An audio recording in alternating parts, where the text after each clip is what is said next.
Akala mo ba naman kung sinong perfect na sa buhay? Alam mo, you don't need to be perfect para lang makilala ang isang tao. You don't need to be perfect para lang magiging magaling. You don't need to be perfect para lang matuto ka sa isang bagay. Marami tayong nakakasalamuhan ng mga tao na masasabi natin kung minsan na bakit parang iba yung kanyang pakikitungo.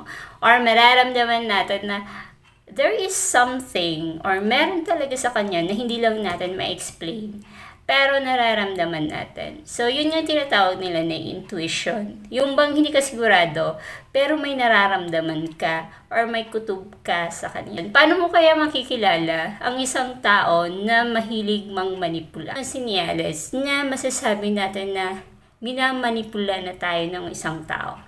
This is Miss Lindy again. Welcome to this channel. This channel talks about motivations and insights. If you like videos like this, then you can subscribe to this channel. I-click mo na rin ang notification bell para ma-update ka sa mga bagong video na i-upload ko. If you are interested in this video, then stay tuned.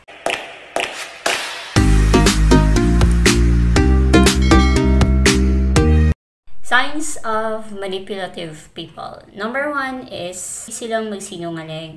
So, may mga tao na mahilig magsinungaling. Itong pinaka-common na pagsisinungaling is yung tinatawag nating white lies. So, kung halimbawa, hindi mo naiintindihan yung white lies, ang white lies na sinasabi ay, ito ba yung pagsisinungaling para lang maka-benefit ka or maka-benefit yung isang tao.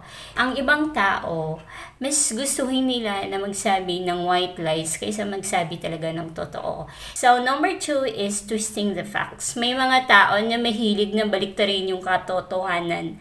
Yung bang gusto nila na baliktarin yung katotohanan for their own benefit. So, number 3 is blaming. May mga tao na mahilig manise.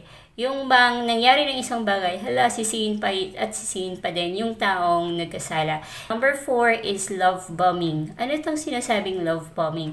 Ang love bombing, there are people na they will kiss you, they will hug you, they will appreciate you kasi may nakukuha pa sila. Or else, may nabe-benefit pa sila sa'yo.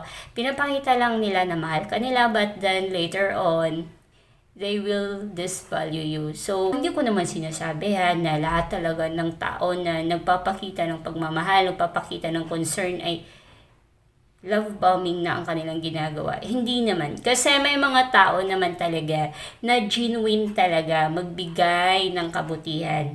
So, number 5 is flattery. So, may ang ibig sabihin ng flattery is that you are appreciating a person, pero ang totoo is, in-appreciate mo lang siya para lang mapaniwala mo siya na na-appreciate mo siya.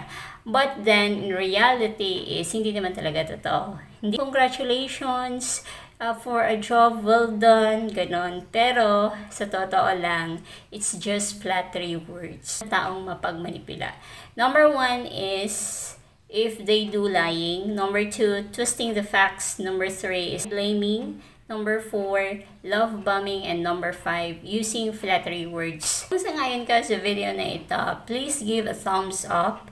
If you like videos like this, and if you haven't subscribed yet, you can subscribe to this channel. Click mo na rin ang notification bell para ma-update ka sa mga bagong videos na i-upload ko. Thank you for watching. This is Miss Lindy again.